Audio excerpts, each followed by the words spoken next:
لا إله إلا الله لا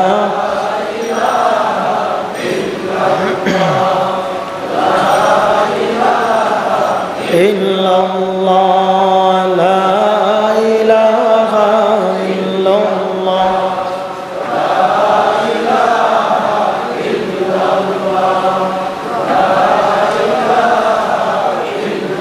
الله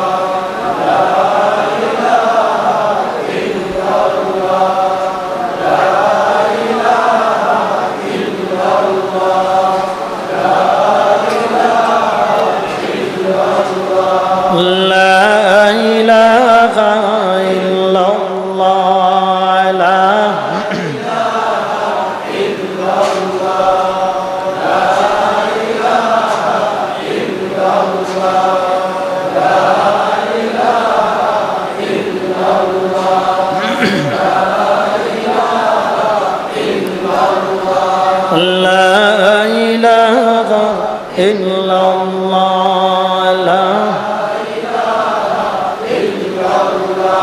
لا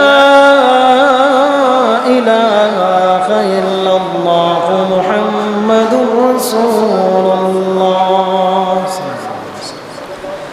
মুআজ্জাজ মুহতারাম সম্মানিত মুসল্লিন আযম দয়াময় আল্লাহ তাআলার দরবারে লাখ কোটি শুকরিয়া জ্ঞাপন করি যে দয়াময় আল্লাহ রাব্বুল আলামিন আপনাকে আমাকে আপনাদেরকে আল্লাহর ঘর পবিত্র জামে মসজিদে জুমার নামাজ আদায় করার জন্য এলাকায় বসবাসরত অন্যান্য মুসলিম ভাইদের থেকে মসজিদে আগে আগে আসার বসার তৌফিক দান করেছেন।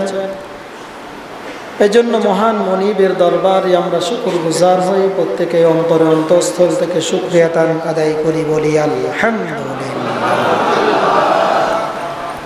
শাবান মাসের তৃতীয় জুমার মধ্যে আমরা একত্রিত হয়েছি। শবে বরাত আমাদের মধ্য থেকে বিদায় নিয়ে চলে গেছে, সামনে আসতেছে আমাদের বহুল কাঙ্ক্ষিত যে মাস প্রত্যেক বছর এসে থাকে, সফলতার মাস, মর্যাদাপূর্ণ মাস। এই মাসকে সামনে রেখে কিছু কথা বলার উদ্দেশ্যে পবিত্র কোরআনের সূরা ৩-এর ৩টি আয়াত আপনাদের সামনে তেলাওয়াত করেছি। যে আমরা মানুষেরা সৃষ্টির মধ্যে, আল্লাহ তাআলার সকল সৃষ্টির মধ্যে সবচাইতে শ্রেষ্ঠ, সবচাইতে দান, সবচাইতে মূল্যবান, কিন্তু শক্তি অন্যান্য দিক দিয়ে আমরা অন্যান্য সৃষ্টিজীব থেকে অনেক দুর্বল। আমরা অনেক কি দুর্বল। একটা মশা মাছির যে ক্ষমতা আছে এটা মানুষের নাই, আছে। মশা তো উঠতে পারে, আপনি আর আমি উঠতে পারি না। তার মানে মশার থেকেও আমরা কি দুর্বল। গরু বলেন, হাতি বলেন, ঘোড়া বলেন, প্রাণী বলেন, মাছ বলেন, সমুদ্রে যা কিছু আছে সব কিছু থেকে আমরা কি দুর্বল। তাদের সামনে আমাদের ক্ষমতা নাই, শক্তি নেই। কিন্তু এই মানব জাতিকে আল্লাহ তাআলা সর্বশ্রেষ্ঠ করছেন। সুবহানাল্লাহ। আল্লাহ তাআলা বলেন, আমি এই মানুষদেরকে উত্তম গঠনে সৃষ্টি করি,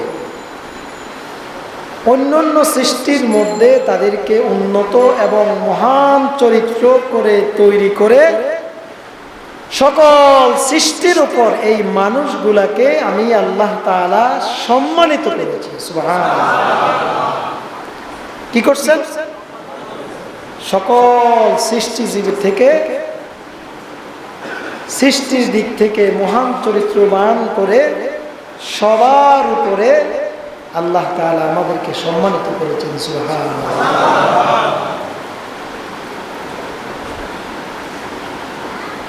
পবিত্র কোরআনের মধ্যে আল্লাহ তাআলার যে আয়াতে কারিমা, লাকাদ খালাকনাল ইনসানা ফি আহসানি তাকওয়িম, আহসান শব্দের অর্থ হলো সুন্দরতম, শ্রেষ্ঠতম, সর্বোত্তম, সবার সেরা। সুবহানাল্লাহ বলেন। আহসান শব্দের অর্থ কি? সুন্দরতম, শ্রেষ্ঠতম, সর্বোত্তম, সবার সেরা। আহসান। আর তাকওয়িম শব্দের অর্থ হইল গঠন, সুগঠন, সুবর্ণিত করা, মূল্যায়ন করা। এই আহসানি তাকওয়িম দুইটা শব্দ মিলাইয়া অর্থ হয় সুন্দরতম অবয়ব গঠনে আল্লাহ তাআলা মানুষকে সৃষ্টি করেছেন। সুবহানাল্লাহ। কোন কোন মুফাসসিরিন কেরাম বলেন আহসানি তাকওয়িম হলো লিতাদিলুল সূরাতিহি, আল্লাহ রাব্বুল আলামিন মানুষদেরকে ভারসাম্য আকৃতি দিয়ে সৃষ্টি করেছেন। সুবহানাল্লাহ। ভারসাম্যপূর্ণ আকৃতি দিয়ে মানুষদেরকে আল্লাহ রাব্বুল আলামিন তৈরি করেছেন। আবার কেউ কেউ আহসানি তাকওয়িম বলে বুঝাইলেন আল্লাহ রাব্বুল আলামিন মানুষদেরকে সোজা দেহে, মাথা উঁচু করে এবং নিজের হাত দিয়ে আহার করার সিস্টেম তৈরি করে আল্লাহ তাআলা মানুষদেরকে তৈরি করেছেন। সুবহানাল্লাহ। এজন্য মানুষ সোজা হয়ে হাঁটে, মানুষের মাথা উঁচু থাকে এবং মানুষ হাত দিয়ে কি করে? খাবার গ্রহণ করে। আবার কেউ কেউ বলেন আল্লাহ রাব্বুল আলামিন আহসানি তাকওয়িম বলতে মানুষদেরকে আল্লাহ রাব্বুল আলামিন চিন্তা শক্তি দিয়েছেন, অনুধাবন শক্তি দিয়েছেন, বিবেক শক্তি দিয়েছেন, বিবেক বুদ্ধি দান করেছেন। ঠিক কিনা বলেন? চিন্তা শক্তি দিয়েছেন, অনুধাবন শক্তি দিয়েছেন, বিবেক বুদ্ধি আল্লাহ তাআলা মানুষদেরকে দান করেছেন। আবার কেউ কেউ বলে আল্লাহ রাব্বুল আলামিন মানুষদেরকে পরিপূর্ণ জ্ঞান দান করেছেন, জ্ঞান বুদ্ধি দান করেছেন এবং মানুষদেরকে জ্ঞান চর্চা করার, কথা বলার শক্তি দান করে দিয়ে এই মানুষগুলি আল্লাহ তাআলার প্রতিনিধি হওয়ার গুণ অর্জন করেছেন। সুবহানাল্লাহ। মানুষ যে সাহিত্য চর্চা করে, সাহিত্যের জ্ঞান অর্জন করে, মানুষদের বক্তৃতা দেয়, বয়ান দেয়, কথাবার্তা বলে, মানুষের যে জ্ঞান বুদ্ধি আছে, বিবেক বুদ্ধি আছে, এই সমস্ত কিছু থাকার কারণেই মানুষ আল্লাহ তাআলার প্রতিনিধিত্ব করার গুণ অর্জন করেছেন বলেই আল্লাহ তাআলার তৈরি মানুষদেরকে নবী হিসাবে আল্লাহর প্রতিনিধিত্ব করার জন্য এই দুনিয়ার মধ্যে প্রেরণ করেছেন। সুবহানাল্লাহ। অন্যান্য কোন সৃষ্টিজীবের মধ্যে আল্লাহ তাআলা এরকম নবী দেন নাই, দিছেন? শুধুমাত্র মানুষকেই আল্লাহ তাআলা কি করছেন? এই আল্লাহ তাআলার প্রতিনিধি হওয়ার গুণ আল্লাহ তাআলা দান করছেন। সুবহানাল্লাহ। তো সর্বমূলে কথা হলো গঠনের দিক দিয়ে আল্লাহ তাআলা সর্বোত্তম করে মানুষদেরকে তৈরি করার পরে সর্বশ্রেষ্ঠ মস্তিষ্ক দিয়ে আল্লাহ তাআলা মানুষকে এই দুনিয়াতে পাঠাইছেন। সুবহানাল্লাহ। কিন্তু আমরা মানুষেরা দুর্বল, মানুষেরা কি অনেক দুর্বল। সূরা বনী ইসরাঈলের মধ্যে ৭০তম আয়াত আল্লাহ তাআলা বলেন ওয়ালাকাদ কাররামনা বনী আদম وحملناهم في البر والبحر ورزقناهم من الطيبات وفضلناهم على كثير ممن خلقنا تفضيلا. سبحان الله رب العالمين বলেন ولقد كرمنا بني آدم, আমি বনি আদমকে সকলের উপরে সম্মানিত করেছি, সকলের উপরে মর্যাদা দান করেছি, সবার থেকে দামি হিসাবে তৈরি করলাম। শুধু তাই নয়, খাদ্য খাবার গ্রহণের বেলাও সমস্ত সৃষ্টিজীবের খাবারের থেকেও মানুষদের জন্য উত্তম খাবার আমি তাদের জন্য উৎপন্ন করলাম। আমি আল্লাহ তাআলা তাদেরকে যানবাহনের ব্যবস্থা করলাম, চলার জন্য যানবাহনের ব্যবস্থা, নদীর মধ্যে চলার জন্য যানবাহনের ব্যবস্থা করলাম। মুফাসসিরিনে কেরাম বলেন, এই আয়াতের মধ্যে আল্লাহ তাআলা বনি আদম সন্তানকে অন্যান্য সৃষ্টি জীবদেরকে যে সম্মানিত করেছেন, মর্যাদা দান করছেন, এটা একটা প্রমাণযোগ্য বিষয়, প্রণিধানযোগ্য বিষয়, যেটা প্রমাণ করার প্রয়োজন। এটা মানুষের সামনে প্রমাণ করা লাগবে, তাহলেই মানুষ সুন্দর করে বুঝতে পারবে যে মানুষের গুণাবলীগুলি কি কি, মানুষের শ্রেষ্ঠত্বগুলি কি, এবং মানুষদেরকে যে শ্রেষ্ঠত্ব প্রদান করছেন এটার কারণটা কি, আমাদের গুণাবলী কি কি কারণে আমরা শ্রেষ্ঠত্ব দামি, এর কারণগুলি মুফাসসিরিনে কেরাম উল্লেখ করেছেন। সুবহানাল্লাহ। মুফাসসিরিনে কেরাম বলেন, 1 নম্বর গুণের মধ্যে গুণ হইল মানুষ হইল সুশ্রম, সুন্দর, সুষম দেহ, সুষম প্রকৃতির, উত্তম গঠনে আল্লাহ তাআলা যেমনিভাবে মানুষদেরকে সৃষ্টি করেছেন, অন্যান্য সৃষ্টিজীবকে আল্লাহ তাআলা এরকম আর সৃষ্টি করেন নাই। সুবহানাল্লাহ। একটা মানুষের গঠন এমনভাবে তৈরি করছেন, তার গায়ের মধ্যে জামা পরলে তাকে সুন্দর দেখায়, ঠিক কিনা বলেন? একটা মানুষ চোখে সমস্যা হলে সে চশমা ব্যবহার করতে পারে, পক্ষান্তরে একটা কুকুর, বিলাই, জানোয়ার, গরু, সে অসুস্থ হইলে কোনোদিন একটা চশমা, কথা বলে না, ব্যবহার করতে, কিন্তু মানুষ ব্যবহার করতে পারে, সুঠাম গঠনের অধিকারী করে। এটা অন্যান্য কোন সৃষ্টিকে আল্লাহ তাআলা এরকম সুষম দেহ, সুষম প্রকৃতি, উত্তম গঠনে আল্লাহ রাব্বুল আলামিন কাউকে বানান নাই, শুধুমাত্র তুমি বান্দাকে তৈরি করছে। শুধু এটাই নয়, আল্লাহ রাব্বুল আলামিন তোমাকে যে বিবেক বুদ্ধি দিয়েছে, জ্ঞান শক্তি দান করেছেন, এই বিবেক বুদ্ধিটাকে কাজে লাগিয়ে ঊর্ধ্ব জগতের যত স্থান আছে, নিম্ন জগতের যত জায়গা আছে, এই বিবেক বুদ্ধি দিয়ে সব কিছু তুমি উপলব্ধি করতে পারো, তৈরি করতে পারো। এই বিবেক বুদ্ধিটা তুমি সেই কাজের মধ্যে খাটাইতে পারো, ঠিক কিনা বলেন? মানুষ এখন এই বুদ্ধি দিয়ে বিমান, রকেট তৈরি করে মানুষ আকাশে চলে, চন্দ্রগ্রহণ করে, চন্দ্রতে যায়, যায় কি যায় না বলেন? কি দিয়া? বিবেক বুদ্ধি প্রয়োগ করে। মানুষের পানির দরকার হলে মানুষ পানির জন্য কি করে? নিচের থেকে পানি ওঠে। এই বিবেক বুদ্ধি দিয়ে মানুষ সেটাকে কি করে? গ্রহণ করে। শুধু এটাই নয়, আল্লাহ রাব্বুল আলামিন মানুষদেরকে যেই বিবেক বুদ্ধি দিয়েছেন,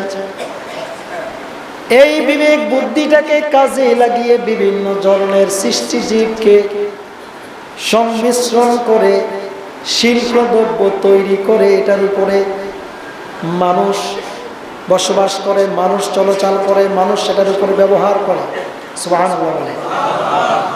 বিভিন্ন সৃষ্টি বস্তু, আল্লাহ তাআলা সৃষ্টি বস্তুটাকে কি করে? সংমিশ্রণ করে সেই সৃষ্টি বস্তু দিয়ে মানুষ সেটাকে শিল্পদ্রব্য তৈরি করে। এই শক্তিটা আল্লাহ তাআলা মানুষকে দান করছেন। সুবহানাল্লাহ। আর এই শিল্পদ্রব্য যেটা আছে, সেই জিনিসটা এটা মানুষ চলাচলের কাজে ব্যবহার করে, মানুষ বসবাসের কাজে ব্যবহার করে, মানুষ আহারের কাজে ব্যবহার করে, মানুষ পোশাক পরিচ্ছদের কাজের মধ্যে কি করে? সেই বিবেক বুদ্ধিটাকে ব্যবহার করে। সুবহানাল্লাহ। ব্রিজ বানায়, বিভিন্ন বস্তুর সংমিশ্রণে কি করে? ব্রিজ তৈরি করে। করে কি করে না বলে? এটা মানুষ কি করে? বিবেক বুদ্ধি দিয়া করে। মানুষ বাড়ি তৈরি করে, বিল্ডিং তৈরি করে। আল্লাহ তাআলা সৃষ্টির বিভিন্ন বস্তু দিয়ে মানুষ সেই বিল্ডিং বানায়। বানায় কি বানায় না? মানুষ খাদ্য তৈরি করে, খাদ্যের মেশিন তৈরি করে মানুষ, বিস্কুটের মেশিন, অমুক তমুক মেশিন, জামা কাপড়ের মেশিন মানুষ তৈরি করে। সুবহানাল্লাহ। এই মানুষ ছাড়া অন্য কোন সৃষ্টির জন্য এরকম কোন শিল্পদ্রব্য তৈরি হয়? শুধুমাত্র মানুষের জন্য। সুবহানাল্লাহ। শুধু এটাই নয়, আমার আল্লাহ রাব্বুল আলামিন মানুষদেরকে বাক শক্তি, কথা বলার, পরস্পর বোঝাপড়ার নৈপুণ্য দান করেছেন। সুবহানাল্লাহ। মসজিদের কাপড় যাচ্ছে, আমরা সকলেই মুক্ত হস্তে মসজিদের জন্য একটু বেশি বেশি করে দান করার জন্য চেষ্টা করি। সকলেই মুক্ত হস্তে মসজিদের জন্য বেশি বেশি দান করি। মানুষদেরকে আল্লাহ তাআলা বিবেক বুদ্ধি দিচ্ছেন, তারপরে কথা বলার শক্তি কে দান করছেন? এই কথা বলার শক্তি দিয়ে মানুষ একজনের সাথে একজনে বোঝাপড়া করে, মানুষ একজনের সাথে একজনে গালমন্দ করে, একজনের সাথে একজনে বোঝাপড়া করে। ঠিক কিনা বলে? ব্যবসা বাণিজ্য করে না মানুষে, এটার দাম কত, ভাই এত টাকা দিব, ঝগড়া করে, কথাবার্তা করে, জমির দাম দস্ত সব ঠিক করে, গরুর দাম দস্ত সব ঠিক করে, পরস্পর বোঝাপড়ার মাধ্যমে। মানুষ ছাড়া পৃথিবীর বুকে এটা কেউ আর কেউ করতে পারে? কথা বুঝেন নাই আমার? করতে পারে না। এই বাক শক্তি আল্লাহ তাআলা মানুষদেরকে দান করছেন। সুবহানাল্লাহ। এবং মানুষকে আল্লাহ তাআলা এমন শক্তি দিলেন যেই মানুষ আকার ইঙ্গিতের মাধ্যমে অনেক কথা বুঝাইতে মানুষ সক্ষম। আকার ইশারায় অনেক কথা বুঝায়। বুঝায় কি বুঝায় না? এটা গরু কোনোদিন একটা গরুকে বুঝাইতে পারে না, একটা বিলাইকে বুঝাইতে পারে না। শুধুমাত্র মানুষে আকার ইঙ্গিতের মাধ্যমে অনেক কিছু একজন মানুষকে বুঝায়। সুবহানাল্লাহ। শুধু এটাই নয়, আল্লাহ রাব্বুল আলামিন মানুষদেরকে যে লেখার শক্তি দান করেছেন, চিঠি দেওয়ার শক্তি দান করেছেন, এই লেখার মাধ্যমে মানুষ তার অন্তরের সমস্ত ভেদ, সমস্ত কথাবার্তা, সব কিছু এই কলমের মাধ্যমে একজনের খবর আরেকজনের কাছে মানুষ প্রকাশ করতে পারে। সুবহানাল্লাহ। পারে কি পারে না? SMS এর মাধ্যমে সমস্ত খবর এক জায়গার থেকে এক জায়গায় মানুষ কত সুন্দর করে মনের ভেদ, মনের আশা আকাঙ্ক্ষা সব কিছু মানুষ প্রকাশ করে দেয়। সুবহানাল্লাহ। শুধু তাই নয়, আমার আল্লাহ রাব্বুল আলামিন এই মানুষগুলাকে আরো কত গুণ দিয়েছেন। মানুষের বিভিন্ন জিনিসের মাধ্যমে বিভিন্ন রকমের খাবার তৈরি করে, ওই খাবারের মধ্যে সুস্বাদু দিয়ে খাবারটাকে সুস্বাদু করে তোলে। এক একটা খাবার তৈরি করার জন্য এটার মধ্যে মশলা দেয়, এলাচি দেয়, দারচিনি দেয়, আদা দেয়, কত কিছু দেয়। ঠিক কিনা? যাতে একটু সুস্বাদু হয়, যাতে একটু কি হয়, স্বাদ হয়। এই হোটেলের খাবার ভালো লাগে না, ওই হোটেলের খাবার ভালো লাগে না, কারণ এটা স্বাদ নাই। কিন্তু মানুষই একমাত্র এমন জাতি, একটা খাবারকে বিভিন্ন মশলার মাধ্যমে, বিভিন্ন বস্তুর মাধ্যমে এটাকে সুস্বাদু হিসাবে মানুষ সেটাকে খায়, গ্রহণ করে। আর মানুষ ছাড়া যত প্রাণী আছে তারা একটার বেশি খাইতে পারে না। কেউ গোস্ত খায়, কেউ মাছ খায়, কেউ ফল পাকড় খায়, কিন্তু মানুষের এই সব কিছু একাই নিজে ভোগ করে। ঠিক কিনা বলেন? সমুদ্রের কত মানুষ মাছ খায়, কত ধরনের প্রাণীর গোস্ত খায়, কত লাঠির রস মানুষে খায়, কত ফলের রস খায়, কত ফল ভোগ করে। কিন্তু অন্যান্য প্রাণী গোস্ত খায়, যারা তারা মাছ খায় না। যারা মাছ খায় গোস্ত খাইতে পারে না, যারা ফল খায় তারা মাছ খায় না। এক এক সৃষ্টি এক একটা জিনিসেই সন্তুষ্ট থাকে। কিন্তু এই মানুষেরা সমস্ত জিনিসগুলি খাওয়ার সক্ষমতা দিয়ে আল্লাহ তাআলা মানুষদেরকে বানাইল। সুবহানাল্লাহ। ঠিক কিনা বলে? আহার মানুষ এত কিছু আল্লাহ তাআলা দিয়েছেন, এত নিয়ামত। এবং মানুষকে আল্লাহ রাব্বুল আলামিন যেটা দিয়েছেন সবচাইতে দামি প্রধান বস্তু নিয়ামত হলো বিবেক বুদ্ধি। এই বিবেক বুদ্ধি দিয়ে মানুষ তার সৃষ্টিকে চিনবে, তার রবকে চিনবে, তার রবের দেওয়া হুকুম কোনটা জায়েজ কোনটা না জায়েজ, এই দুইটা জিনিসকে যাচাই বাছাই করে যেটা জায়েজ এটাকে অনুগত করে সে জান্নাতে হওয়ার জন্য চেষ্টা করবে। সুবহানাল্লাহ। বিবেক বুদ্ধির ক্ষেত্রে আল্লাহ তাআলা বিভিন্ন শ্রেণী করেছেন। যেমন সাধারণ যে জীবজন্তু আছে, এই জীবজন্তুগুলোকে আল্লাহ তাআলা কামনা বাসনা কাম ভাব এই শক্তি দান করছেন, কিন্তু তাদেরকে আল্লাহ তাআলা জ্ঞান বুদ্ধি দেন নাই। গরু ছাগল ইত্যাদি এগুলোর কোনো জ্ঞান বুদ্ধি নাই, তাদের কামনা বাসনা কাম ভাব এগুলির চাহিদা আছে। ফেরেশতাদেরকে আল্লাহ সৃষ্টি করছেন জ্ঞান বুদ্ধি দিয়ে, তাদের কোনো কামনা বাসনা কোনো কিছুই নাই, তাদের বিবেক বুদ্ধি আছে, জ্ঞান বুদ্ধি আছে, কামনা বাসনা তাদের নাই। কিন্তু আল্লাহ তাআলাই কেবল শুধুমাত্র মানুষদেরকে আল্লাহ তাআলা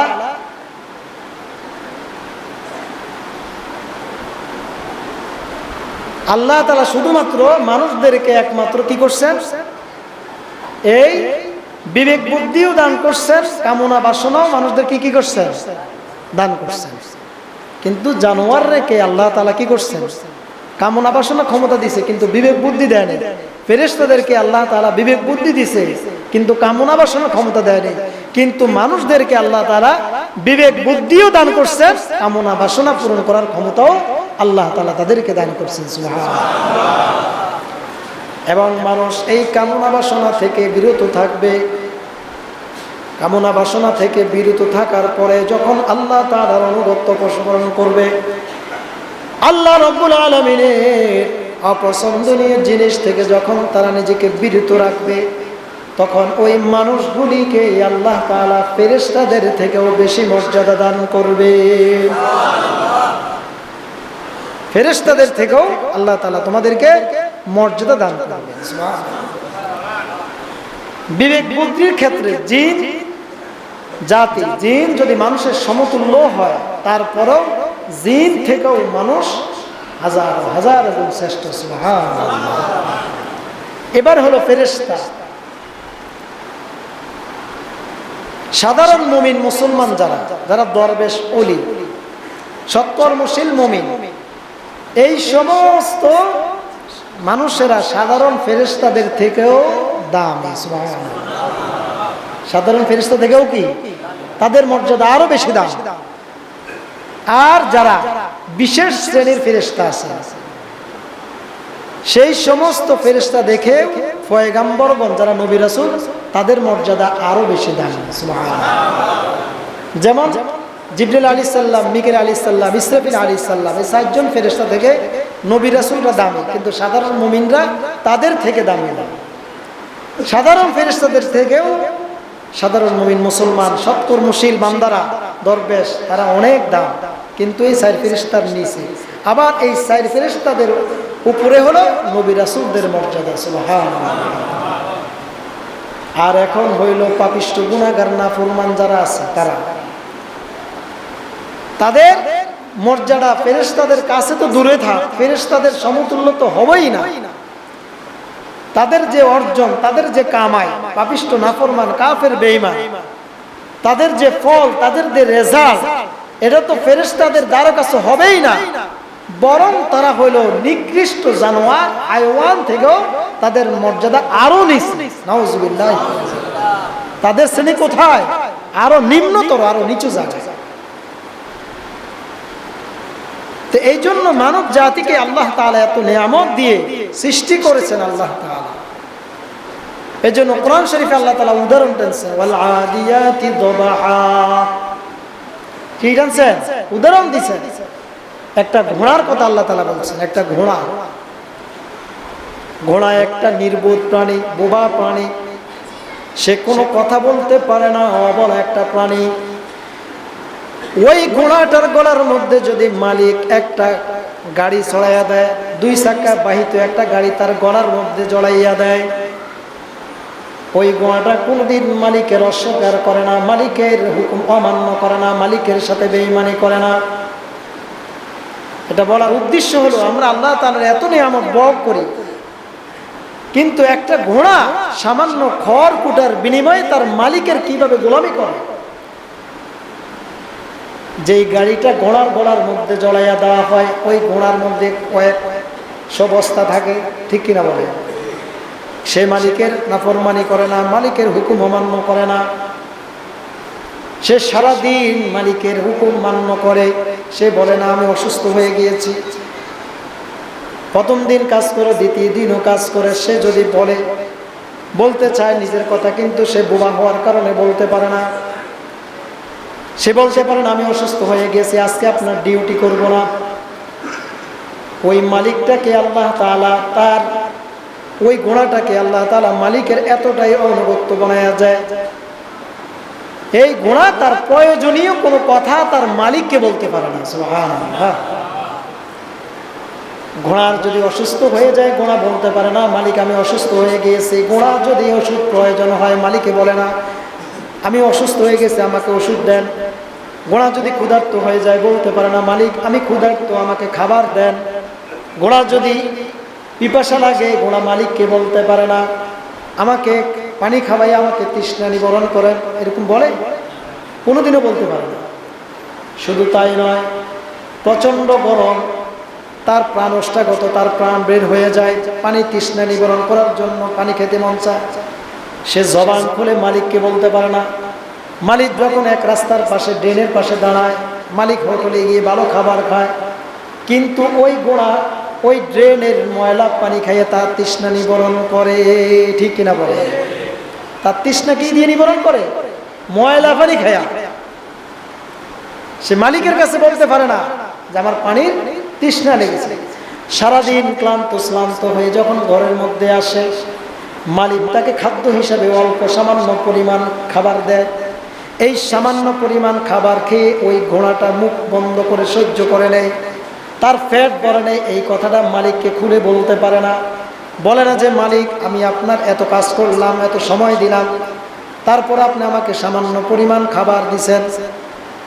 এই কথা ঘোড়া কোনোদিনও বলতে পারে না। সে মুখ সহ্য করে, তার সামান্য কিছু মুখ বন্ধ করে সব কিছু সহ্য করে যায়, তার বলার কোনো ক্ষমতা নাই। রাতের বেলা প্রচন্ড শীত, কনকনে শীতের মাঝে যখন মালিক ঘরের মধ্যে নরম গদির মধ্যে গরম লেপের তলে ঘুমাইতে চায়, শীতের মাঝে কত ধরনের পোশাক আমরা পরিধান করি, কিন্তু ওই ঘোড়া যখন ঘরে যায়, ঠান্ডা বিছানা, নিচে বিছানোর মতো একটা শট নাই, বিছানা নাই, সামান্য পরিমাণ খের ফুটাও নাই, মালিক আরাম করে ঘুমায়, কিন্তু ঘোড়াটা ওই কষ্ট করে কনকনে শীতের মাঝে ঘরের মধ্যে ঘুমায়। সুবহানাল্লাহ। তারপরেও ওই ঘোড়াটা মালিকের কাজ করতে যাওয়ার কারণে তার শরীর থেকে রক্ত বের হয়। কি বের হয়? ক্ষত বিক্ষত হয়ে যায়, রক্ত ঝরে যায়, আঘাতে জর্জরিত হয়। তারপরেও মালিককে বলতে পারে না ও মালিক আগামীকালকে যদি আপনি আমাকে ডাক্তার না দেখেন, আমার রক্ত বন্ধ না করেন, আমার যখন ঠিক না করে দেন, আমাকে যদি সুস্থতা না করেন, তারপরও এটা সে বলতে পারে না। বলতে পারে? সে একটা মালিকের সামান্য খড় কুটা খায়, একটু খের খায়, সামান্য পরিমাণ হ্যান খায়, আঘাতে আঘাতে জর্জরিত হয়ে যায়, রক্ত ঝরে যায়, ক্ষত বিক্ষত হয়ে যাওয়ার পরেও সে মালিককে বলে না আমাকে হাসপাতাল নিয়ে যান, আমাকে ডাক্তার দেখান, আমাকে ওষুধের ব্যবস্থা করেন। এরকম বলেনি কোনোদিন।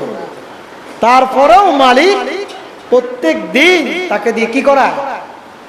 নিজের প্রয়োজন পূরণ করে। সদরঘাটে গাড়ি যায়, দেখবেন ওই যে গুলিস্তান থেকে দেখবেন ঘোড়ার গাড়ি যায়, যায় কি যায় না? উদ্দেশ্য শেষে ঘোড়া বলা দিয়াতি দবাহা, মানুষ দৌড়েলে যেরকম এরকম করে।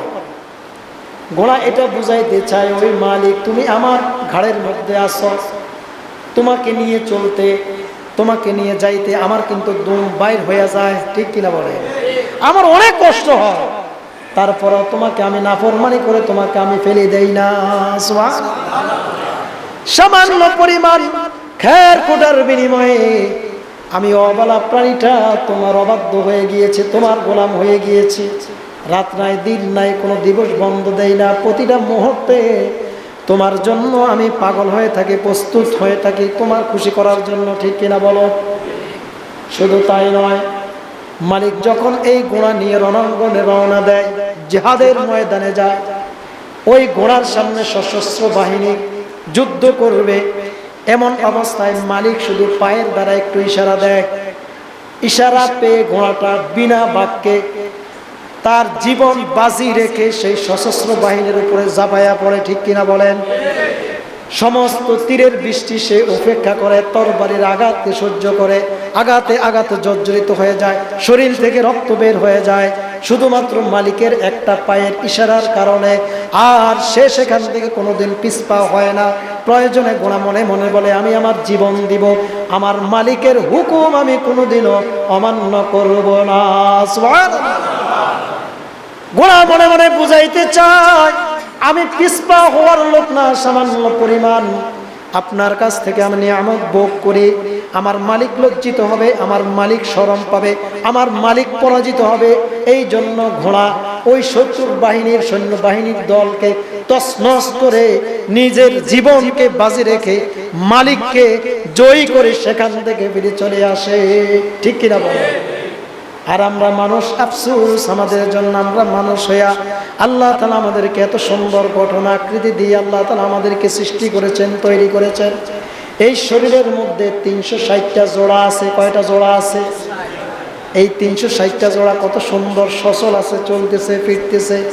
কোনোদিনও আমরা চিন্তা করি না রাতের বেলা ঘুমাইতে গেলে, মালিক রে তুমি যে আমাকে এত সুন্দর অবয়ব গঠন আকৃতি আমাকে তৈরি করেছ, না জানি ঘুম থেকে আমি লাশ হয়ে উঠে যাই। ঠিক কিনা বলেন?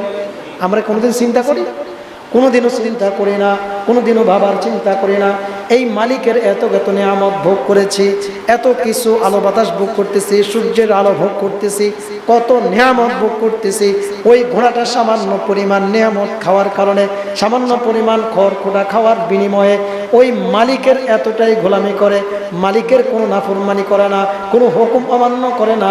মালিকের সামান্য একটা পায়ের ইঙ্গিতের কারণে শত্রু হোক, সশস্ত্র বাহিনী হোক, তীরের বৃষ্টি হোক, তরবারির আঘাত হোক, যেটাই আসুক, যা কিছু আসুক, তা শুধুমাত্র ওই খড়কুটার বিনিময়ে মালিকের এতটাই অনুগত্য গ্রহণ করে যে মালিকের কোনোভাবে যেন কোনোভাবে নাফরমানি না হয়।